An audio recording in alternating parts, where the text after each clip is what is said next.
The man behind Operation Sindhur is Ajit Doval. Ajit Doval, the superhero, the diplomat.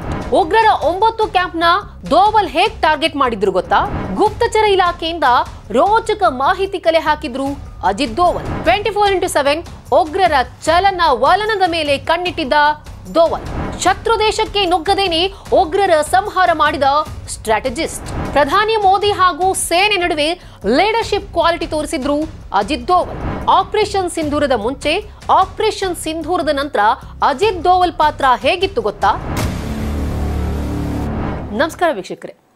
Doval the super hero, Doval the spy, Doval all rounder, Doval the diplomat, Doval the strategist, Doval a man with many hats.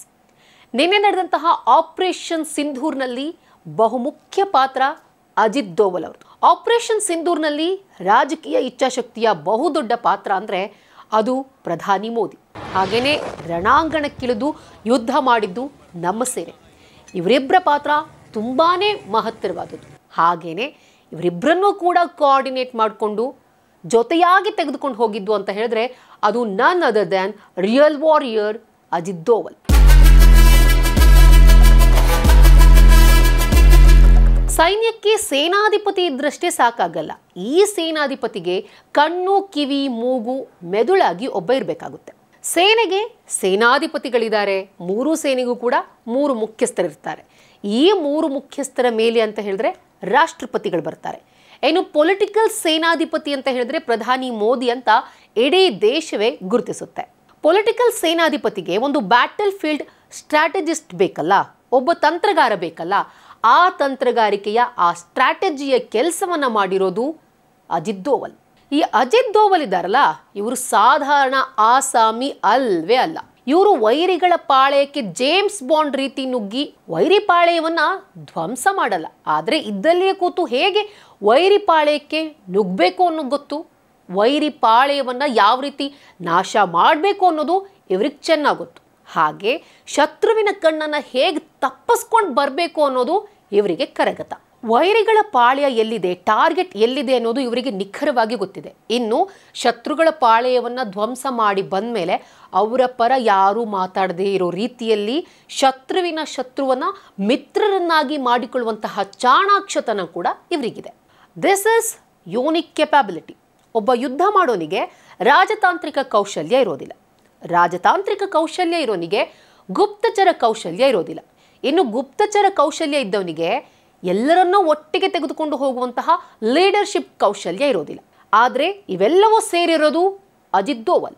ಇವರಿಗೆ ಒಂದೇ ಸಾರಿಗೆ ಗುಪ್ತಚರ ಮಾಡೋಕೆ ಬರುತ್ತೆ, ರಾಜತಾಂತ್ರಿಕ ಮಾಡೋಕೆ ಬರುತ್ತೆ, ತಂತ್ರಗಾರಿಕೆ ಕೂಡ ಮಾಡೋಕೆ ಬರುತ್ತೆ.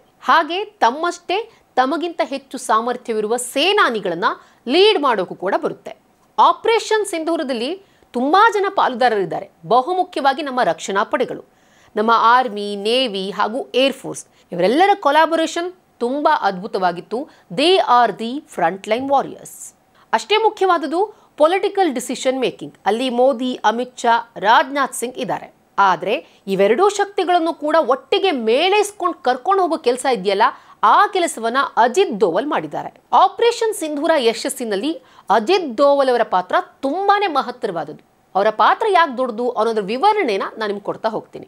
ಮೇ 7ನೇ ತಾರೀಕು ನಮ್ಮ ಭಾರತೀಯ ಭೂಸೇನೆ ಹಾಗೂ ವಾಯುಸೇನೆ ಜಂಟಿಯಾಗಿ ಏರ್ ಸ್ಟ್ರೈಕ್ನ ನಡೆಸ್ತು. ಪಾಕಿಸ್ತಾನದಲ್ಲಿರುವಂತಹ 9 ಉಗ್ರ ನೆಲೆಗಳನ್ನು ಧ್ವಂಸ ಮಾಡ್ತು. ಈ ಒಂದು ಕಾರ್ಯಾಚರಣೆ ಏನಿದೆಯಲ್ಲ, ಏನು ಆಪರೇಷನ್ ಇದೆಯಲ್ಲ, ಈ ಸಂಪೂರ್ಣ ಕಾರ್ಯಾಚರಣೆ ಆರಂಭದಿಂದ ಕೊನೆವರೆಗೂ ಕೂಡ ಎಲ್ಲದನ್ನು ಕೂಡ ಮೇಲ್ವಿಚಾರಣೆ ಮಾಡಿದವರು ಅಜಿತ್ ದೋವಲ್. ಅಜಿತ್ ದೋವಲ್ ಅವರು ಒಂದು ವಿಶೇಷ ತಂಡವನ್ನು ರಚಿಸಿ ಭಾರತೀಯ ಭೂಸೇನೆ, ವಾಯುಸೇನೆ, ನೌಕಾ ಸೇನೆಯ ಜೊತೆಗೆ ಒಂದು ಸಮನ್ವಯವನ್ನು ಸಾಧಿಸಿದ್ರು. ಅವ್ರ ಜೊತೆಗೆ ಒಂದು ಕೋಆರ್ಡಿನೇಷನ್ನ ಇಟ್ಕೊಂಡಿದ್ರು. ಇನ್ನು ಅಜಿತ್ ದೋವಲ್ ಅವರು ಗುಪ್ತಚರ ಮಾಹಿತಿಯನ್ನ ಕಲೆ ಹಾಕಿದ್ರು. ದೋವಲ್ ಅವರ ನೇತೃತ್ವದಲ್ಲಿ NTRO, ರಾಷ್ಟ್ರೀಯ ತಾಂತ್ರಿಕ ಸಂಶೋಧನಾ ಸಂಸ್ಥೆ, ಉಗ್ರ ನೆಲೆಗಳನ್ನು ಹಾಗೂ ಅವರ ಆಕ್ಟಿವಿಟೀಸ್ಗಳನ್ನು, ಇವುಗಳ ಬಗ್ಗೆ ಸಂಪೂರ್ಣ ಮಾಹಿತಿಯನ್ನ ಕಲೆ ಹಾಕ್ತು. ವೆರಿ ಇಂಪಾರ್ಟೆಂಟ್ ಅಂತ ಅಂದರೆ ಜೈಷ್ ಎ ಮೊಹಮ್ಮದ್ ಹಾಗೂ ಲಷ್ಕರ್ ಎ ತೊಯ್ಬಾ ಈ ಎರಡು ಕುಖ್ಯಾತ ಭಯೋತ್ಪಾದಕ ಸಂಘಟನೆಗಳೇನಿವೆಯಲ್ಲ ಇವು ಭಾರತದಲ್ಲಿ ಅತಿ ಹೆಚ್ಚು ಉಗ್ರ ದಾಳಿಗಳನ್ನು ನಡೆಸಿವೆ. ಇವುಗಳ ಈ ಶಿಬಿರಗಳು ಈ ಕ್ಯಾಂಪ್ಗಳು ಎಲ್ಲೆಲ್ಲಿವೆ, ಇವುಗಳ ಚಲನವಲನ, ಉಗ್ರರು ಯಾವ ರೀತಿ ಇಲ್ಲಿ ಟ್ರೈನಿಂಗ್ ಅನ್ನು ಪಡ್ತಿದ್ದಾರೆ, ಇವೆಲ್ಲದರ ಬಗ್ಗೆನೂ ಕೂಡ ಅಜಿತ್ ದೋವಲ್ ಗುಪ್ತಚರ ಸಂಸ್ಥೆಯಿಂದ ಮಾಹಿತಿನ ತರಿಸ್ಕೊಂಡ್ರು. 24x7 ದಿನದ 24 ಗಂಟೆಗಳು ಕೂಡ ನಿಗಾವನ್ನು ವಹಿಸಿದ್ರು. ಇನ್ನು ಪ್ರಧಾನಮಂತ್ರಿಯೊಂದಿಗೆ ಸಮಾಲೋಚನೆ ಇಷ್ಟೆಲ್ಲ ಆಯ್ತಲ್ವ, ಸ್ಟ್ರಾಟಜಿಕ್ ಈ ಥರ ಎಲ್ಲ ಸ್ಟ್ರಾಟಜಿನ ಮಾಡ್ಕೊಂಡ ತಕ್ಷಣ ಮೋದಿ ಅವ್ರ ಹತ್ರ ಪರ್ಮಿಷನ್ ಅನ್ನು ತೆಗೆದುಕೊಳ್ಬೇಕಿತ್ತಲ್ಲ, ದೀರ್ಘ ಸಮಾಲೋಚನೆಯನ್ನು ನಡೆಸಿದ್ರು. ಪ್ರಧಾನಿ ಮೋದಿ ಅವರಿಗೆ ತಿಳಿಸಿದ್ರು, ನಾವಿಲ್ಲಿ ಪರ್ಟಿಕ್ಯುಲರ್ಲಿ ಟೆರರ್ ಕ್ಯಾಂಪ್ಗಳನ್ನು ಅವರ ಲಾಂಚ್ ಪ್ಯಾಡ್ಗಳನ್ನ ಮಾತ್ರ ಟಾರ್ಗೆಟ್ ಮಾಡ್ತಾ ಇದ್ದೀವಿ. ನಮ್ಮ ಒಂದು ದಾಳಿ ಏನಿದೆಯಲ್ಲ ಅದೆಲ್ಲೂ ಕೂಡ ಸಿವಿಲಿಯನ್ಸ್ಗಾಗಲಿ ಪಾಕ್ ಸೇನೆಗಾಗಲಿ ಯಾವುದೇ ರೀತಿಯಲ್ಲಿ ಹಾನಿ ಮಾಡಲ್ಲ ಅನ್ನೋ ವಿಚಾರವನ್ನು ಅವರಿಗೆ ಮನದಟ್ಟು ಮಾಡಿದ್ರು. ದೋವಲ್ ಅವರ ನೇತೃತ್ವದಲ್ಲಿ ಒಂದು ಕಂಟ್ರೋಲ್ ರೂಮ್ ಎಸ್ಟಾಬ್ಲಿಷ್ ಆಯಿತು. ಈ ಒಂದು ಕಂಟ್ರೋಲ್ ರೂಮ್ ಏನಿದೆಯಲ್ಲ ಇದು ಆಪರೇಷನ್ನ ರಿಯಲ್ ಟೈಮ್ನ ಮಾನಿಟರ್ ಮಾಡ್ತಿತ್ತು. ಸೊ ಫ್ರಾಮ್ ನಾನು ಬಿಗಿನಿಂಗಿಂದ ಎಂಡ್ವರೆಗೂ ಕೂಡ ಈಗ ಪೆಹಲ್ಗಾಮ್ನಲ್ಲಿ ಉಗ್ರರು ದಾಳಿ ಮಾಡಿದ ಬಳಿಕದಿಂದ ಆಪರೇಷನ್ ಸಿಂಧೂರ ಆಗುವವರೆಗೂ ಕೂಡ ಅಜಿತ್ ದೋವಲ್ ಅವರು ಪ್ರತಿಯೊಂದು ವಿಚಾರವನ್ನು ಕೂಡ ಸೂಕ್ಷ್ಮವಾಗಿ ಗಮನಿಸ್ತಿದ್ರು. ಶತ್ರು ದೇಶವನ್ನು ಯಾವ ರೀತಿ ಮಟ್ಟ ಹಾಕಬೇಕು ಅಂತ ಹೇಳಿ ಸಖತ್ತಾಗಿ ಪ್ಲಾನ್ ಮಾಡಿದ್ದಾರೆ. ಸೊ ಇಲ್ಲಿವರೆಗೂ ಕೂಡ ಪ್ರೀ ಆಪರೇಷನ್ ಸಿಂಧೂರ್ನಲ್ಲಿ ಅಜಿತ್ ದೋವಲ್ ಅವರ ಪಾತ್ರ ಏನಾಗಿತ್ತು ಅಂತ ಹೇಳಿದೆವು. ಇದಾದ ನಂತರ ಪೋಸ್ಟ್ ಆಪರೇಷನ್ ಸಿಂಧೂರ್ ಕೂಡ ಅಜಿತ್ ದೋವಲ್ ಅವರು ನ್ಯಾಷನಲ್ ಸೆಕ್ಯೂರಿಟಿ ಅಡ್ವೈಸರ್ ಆಗಿ ತಮ್ಮ ಪಾತ್ರವನ್ನು ನಿರ್ವಹಿಸಿದ್ದಾರೆ. ಅದ್ರ ಬಗ್ಗೆನೂ ಕೂಡ ಹೇಳ್ತೀನಿ. ಕಾರ್ಯಾಚರಣೆಯ ನಂತರ ಅಜಿತ್ ದೋವಲ್ ಅವರು US, UK, ಜಪಾನ್, ರಷ್ಯಾ ಹಾಗೇನೆ ಗಲ್ಫ್ ಕಂಟ್ರೀಸ್ಗೆ ತಮ್ಮ ಕೌಂಟರ್ ಪಾರ್ಟ್ಗಳಿಗೆ ಕಾಲ್ ಮಾಡಿ ಮಾತಾಡಿ ಎಕ್ಸಾಕ್ಟ್ಲಿ ಆಪರೇಷನ್ ಸಿಂಧೂರ್ ಅಂದರೆ ಏನು, ತಮ್ಮ ಕಾರ್ಯಾಚರಣೆಯ ಉದ್ದೇಶ ಏನು, ನಾವು ಕೇವಲ ಉಗ್ರರ ನೆಲೆಗಳನ್ನು ಮಾತ್ರ ಟಾರ್ಗೆಟ್ ಮಾಡಿದ್ದೀವಿ ಹೊರತು ಎಲ್ಲೂ ಕೂಡ ಸಿವಿಲಿಯನ್ಸ್ನಾಗಲಿ ಅಥವಾ ಪಾಕಿಸ್ತಾನದ ಸೇನೆಯನ್ನಾಗಲಿ ನಾವು ಟಾರ್ಗೆಟ್ ಮಾಡಿಲ್ಲ. Our target our focus on only on terrorist ಅನ್ನೋದನ್ನು ಇವರೆಲ್ಲರಿಗೂ ಕೂಡ ಯಶಸ್ವಿಯಾಗಿ ಮನದಟ್ಟು ಮಾಡಿದ್ರು. ನಮ್ಮ ದಾಳಿ ನಿಖರವಾಗಿತ್ತು, ನಿಯಂತ್ರಿತವಾಗಿತ್ತು, ನಾವು ಯಾವುದೇ ಬಾರ್ಡರ್ನ ದಾಟಿಲ್ಲ, ಹಾಗೆ ಒಂದು ಪರ್ಟಿಕ್ಯುಲರ್ ವರ್ಡನ್ನು ಹೇಳಿದ್ರು ನಾವು ಎಲ್ಲೂ ಕೂಡ ಉಲ್ಬಣಗೊಳಿಸುವಷ್ಟು ಹಾನಿ ಮಾಡಿಲ್ಲ ಅಂತ ಹೇಳ್ಕೊಂಡು ಈ ಎಲ್ಲ ದೇಶಗಳಿಗೂ ಕೂಡ ಒಂದು ಸಂದೇಶವನ್ನು ನೀಡಿದ್ರು.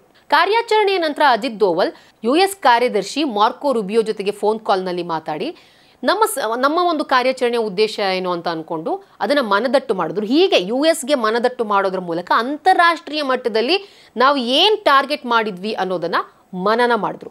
ಇದರ ಜೊತೆಗೆ ಪಾಕಿಸ್ತಾನಕ್ಕೂ ಕೂಡ ಒಂದು ಖಡಕ್ ಎಚ್ಚರಿಕೆಯ ಸಂದೇಶವನ್ನು ರವಾನಿಸಿದ್ದಾರೆ ಅಜಿತ್ ದೋವಲ್. US NSA ಜೊತೆಗೆ ಅಲ್ಲಿನ national security adviser, UK NSA, Russia, Japan ಈ ಎಲ್ಲ ದೇಶಗಳ ನ್ಯಾಷನಲ್ ಸೆಕ್ಯೂರಿಟಿ ಅಡ್ವೈಸರ್ ಜೊತೆಗೆ ಮಾತಾಡಿದ್ರು. ಮತ್ತು ವೆರಿ ಕ್ಲಿಯರ್ ಆಗಿ ಹೇಳಿದರೆ ನಮ್ಮ ಒಂದು ದಾಳಿ ನಾನ್ ಎಸ್ಕಲೇಟರಿ ಆಗಿತ್ತು ಅಂತ ಅನ್ಕೊಂಡು. ಆಪರೇಷನ್ ಸಿಂಧೂರದ ಬಗ್ಗೆ ಪ್ರಧಾನಿ ಮೋದಿ, ಸೇನಾ ಮುಖ್ಯಸ್ಥರು ಹಾಗೂ ಅಜಿತ್ ದೋವಲ್ ಸೇರಿದಂತೆ 7 ಜನರಿಗೆ ಮಾತ್ರ ಮಾಹಿತಿ ಇತ್ತು. ಸೊ ಈ ಒಂದು ಗೌಪ್ಯತೆ ಕೂಡ ಆಪರೇಷನ್ ಸಿಂಧೂರ ಸಕ್ಸಸ್ ಆಗೋದಕ್ಕೆ ಕಾರಣ ಆಯಿತು. ಓವರ್ ಆಲ್ ನೋಡೋದಿದ್ರೆ ಆಪರೇಷನ್ ಸಿಂಧೂರದಲ್ಲಿ ಬಹುಮುಖ್ಯ ಪಾತ್ರ ಅಂತ ಹೇಳಿದ್ರೆ ಅದು the super hero, the strategist, the diplomat Ajit Doval ಅವರು. ಈ ವಿಡಿಯೋ ಇಷ್ಟ ಆದಲ್ಲಿ ಲೈಕ್ ಮಾಡಿ, ಶೇರ್ ಮಾಡಿ, ಕಮೆಂಟ್ ಮಾಡಿ. ಹಾಗೆ ನೀವಿನ್ನೂ ನಮ್ಮ ಹೊಸದಿಗಂತ ಡಿಜಿಟಲ್ ಚಾನಲ್ನ ಸಬ್ಸ್ಕ್ರೈಬ್ ಮಾಡಿಲ್ಲ ಅಂದರೆ ಈ ಕೂಡಲೇ ಸಬ್ಸ್ಕ್ರೈಬ್ ಮಾಡಿ.